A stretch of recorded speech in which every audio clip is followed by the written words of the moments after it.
You now tuned in to the Real Rap Radio Show. I'm your host, Walil Archer on Downtown Hot Radio. I have a special guest with me. I have Jim Bill. How are you today? Walil, I'm doing well, thank you. I appreciate you asking.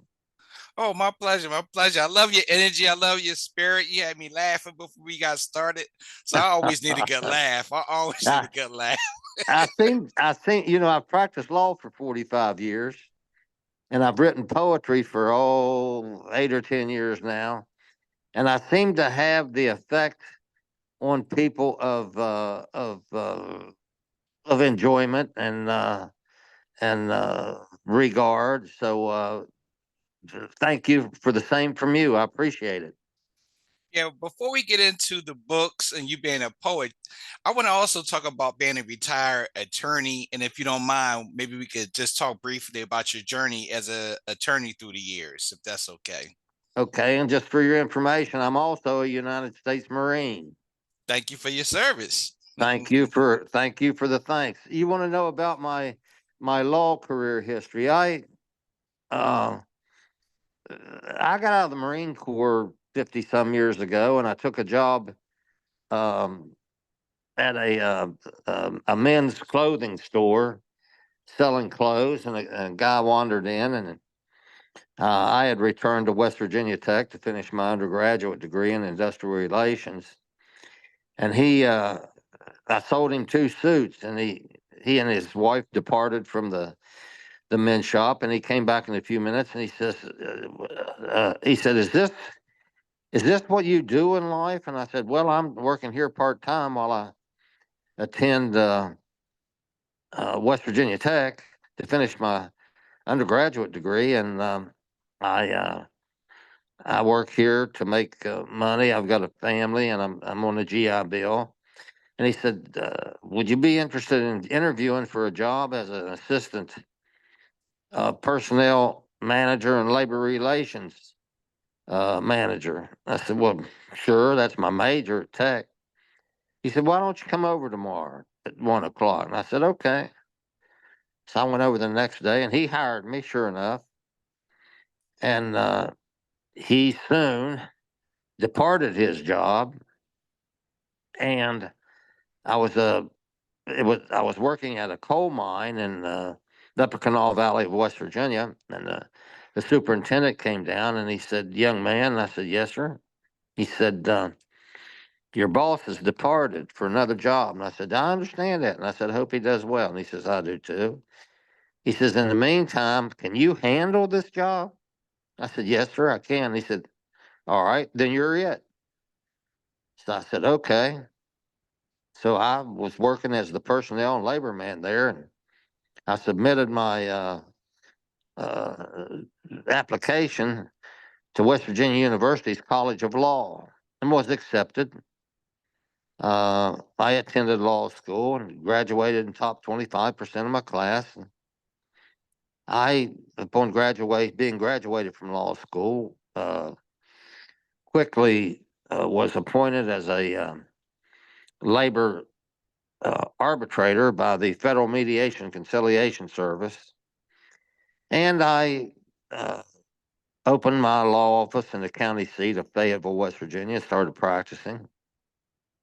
Uh, and in those days, we didn't have public defenders to be appointed to represent indigents. So my being one of the new lawyers on the block, as I say, got more than my share of cases, murders, rapes, everything that you can imagine. And I, in the first 3 or 4 years, did more jury trials than any other um, attorney, defense counsel in the town, in the county, and that was rigorous. But I did extremely well. I won about 9 out of 10 jury trials I participated in, and the two presiding judges called me in, and they congratulated me and uh, complimented me on the job I had accomplished. And they said, "We're going to take some of the load off of you because there's a new public defender office going to be opened here. And I said, well, that's always good news. They said, yes, sir. And they said, can we count on you to do the overflow from them? Because sometimes they'll be conflicted out. And I said, well, it's going down dramatically as to today, isn't it? And they said, yes. And I said, well, if it comes back up a little bit, I don't think I'll mind that. So I did. And I did two of the most famous murder cases in the history of the county. And I also did a couple of high profile political defenses and did well in all of them. And then my law career went on, and the governor needed to appoint a what is in effect a divorce judge um, for my home county of Fayette, West Virginia, and the neighboring county of Nicholas County, West Virginia. So the title of the job was family law master. So I was appointed a family law master, which was a part-time job by way of jurisdiction and remuneration, but not caseload. So I spent, they said, you'll spend about 20% of your time. I found that I was spending 3 days out of every week. So I did that for a few years, handling divorce cases, everything domestic relations, divorce cases, grandma and grandpa visitation, alimony, child custody, child support, everything involved in domestic relations. I was the administrative judge for those two counties. And the only way the circuit judges could get a case of any of that was upon appeal from my decisions. And in my years on the bench, there were only two uh, successful appeals brought as a result of my decisions, and they were handled by the circuit judges, and the circuit judges reinforced both of them. So the sum short was that my involvement as a uh, part-time judge was without blemish. My family had grown, so I decided to give that up and return full-time to practice. But as you might imagine, since I'd been the domestic relations judge for a number of years, that's what people hired me most for, domestic relations, in addition to criminal defenses. And in the meantime, I was a labor arbitrator and traveling all over the Eastern Seaboard. And I, uh, in the course of my 45 years of law practice, handled about 4,200 divorce cases, in addition to my usual supply, if you will, of criminal defense cases, of labor cases. I practice here in town. And by the way, the only time in my lifetime I've lived outside of Fayette County, West Virginia, was when I was in the United States Marine Corps. Other than that, I was born in Fayette County, Gauley Bridge. I was raised in Gauley Bridge, uh, educated in public school system, including West Virginia Tech.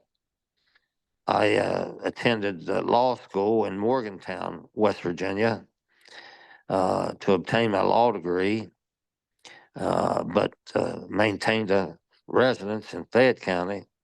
So I'm a Fayette County boy, Fayette County bred, Fayette County always, and will always be Fayette County loyal till I pass away, which it may not be too far off.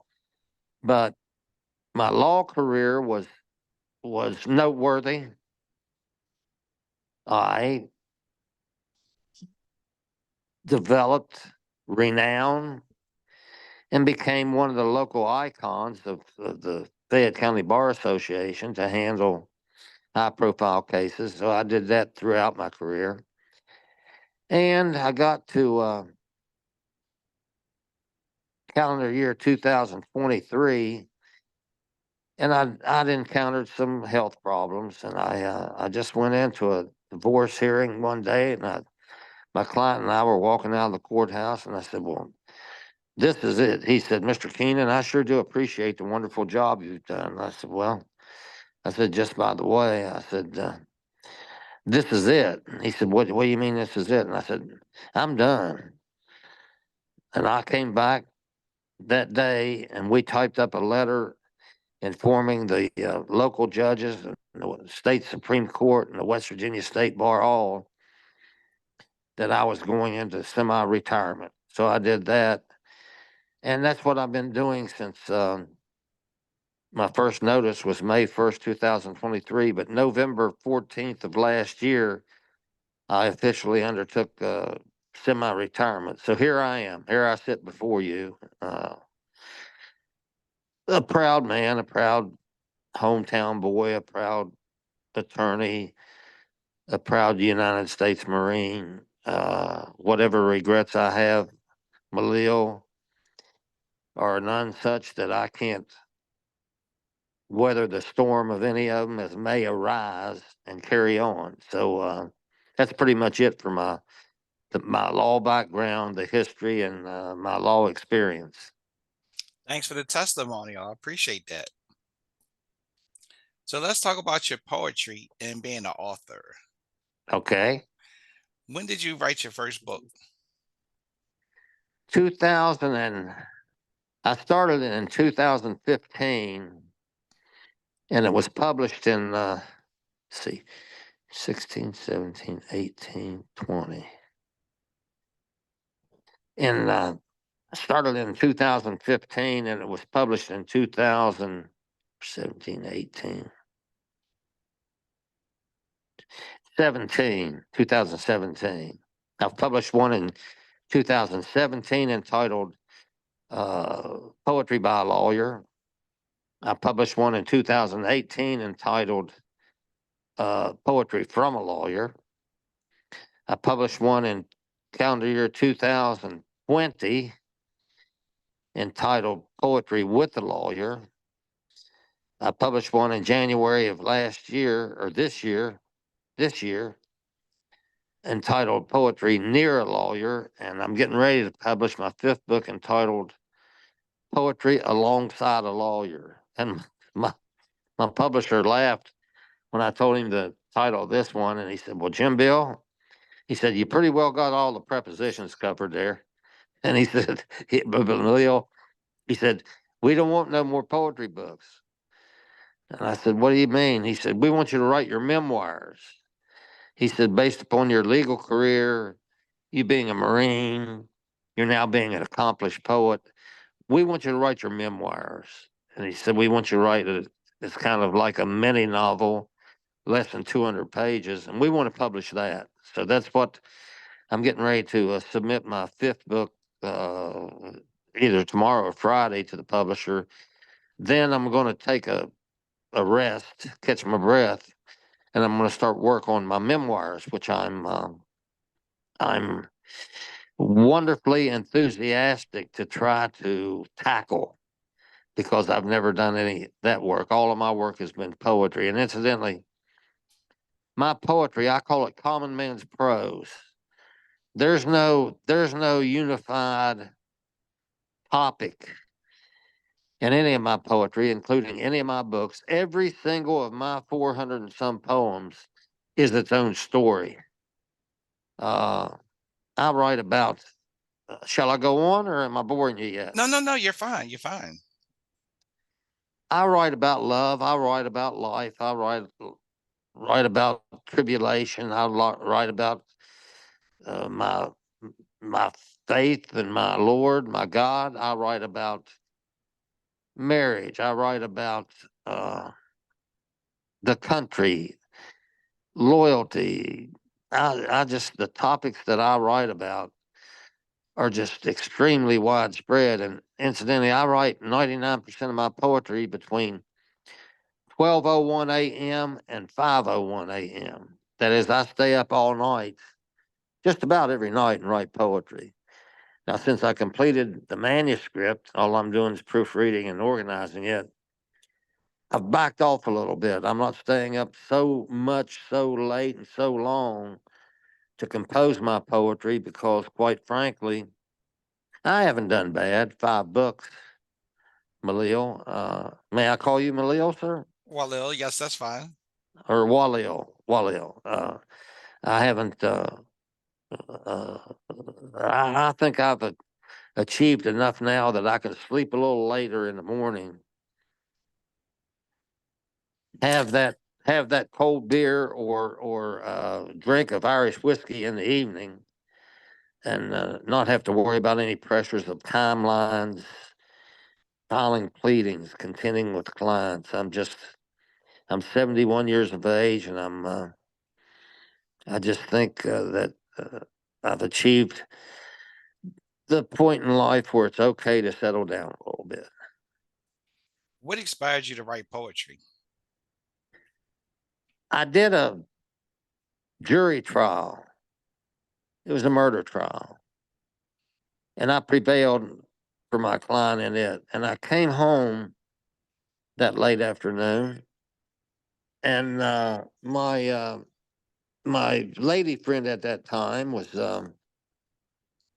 and a client of mine joined me, and we were having a beverage, we were having a drink, and she said, "Jim Bill, I think you certainly have attained the uh, status of an icon in the local bar as you desired." She said, "I want to congratulate you," and I said, "Well, thank you." And I said, "But honey, I I'll pass someday, and when I do, I'd like to leave a legacy of being known as more than just a trial court or jury litigator or any kind of litigator. A lot of lawyers have left legacies equal to mine." I said, "But I really, I'd like to do something culturally to have some kind of fulfillment." And I said, "I can't dance, I can't sing, I don't play any musical instrument, but I'm going to do something culturally."